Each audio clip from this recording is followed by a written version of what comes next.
In many parts of the country, driving on hills is something that you'll have to do all the time. That's okay. It's exactly the same as driving on the flat, except you have to take one thing into account: gravity. The pre-start checks are much the same as for on the flat. It's particularly important to check the handbrake is on and the car is in neutral, as it may have been left in gear to act like a second handbrake to stop the car from rolling away. Moving off on a hill is the same as moving off on the flat. Handbrake, signal, mirror, and shoulder check. It's just that dealing with the handbrake and the pedals is a bit trickier. You might want to signal at the start, particularly if the indicator controls are on the left-hand side of the steering column. This is so you can use your left hand for the handbrake. If you are facing uphill, pull the handbrake up slightly and press the release button. Then hold it. Don't let the handbrake go yet.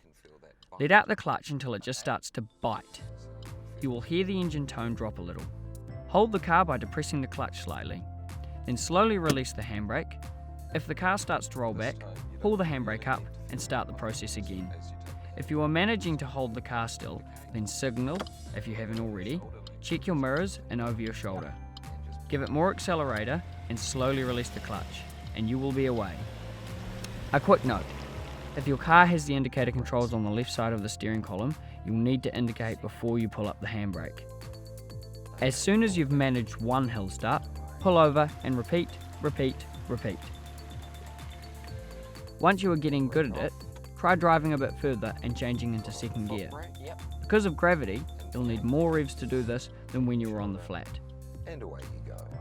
Push the clutch in quickly, release it slowly. If you are starting facing downhill, you have gravity on your side. Once you've put the car in gear, you may not need to touch the accelerator at all to move forward. Instead, after you have let off the handbrake, you can use your foot brake to control your speed. Okay, Kate, so this time we'll pull out and do the same thing again. Remember, when you release the handbrake, you need your foot on the foot brake, because otherwise she's going to roll forward. No worries. And this time we'll get into second gear. Second gear, okay. Use the foot brake first before releasing the handbrake. As you take pressure off the foot brake, release the clutch to engage the engine. Accelerate if necessary.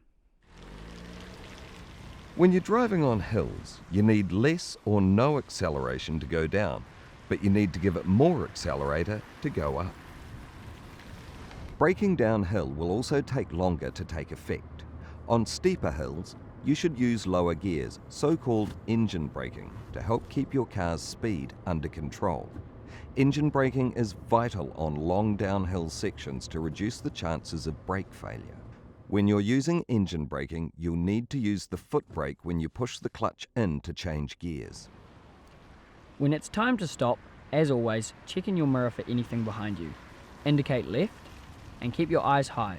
Look ahead to where you are going to stop. Picture exactly where you are going to end up. Remember, if you are going downhill, it will take longer to stop.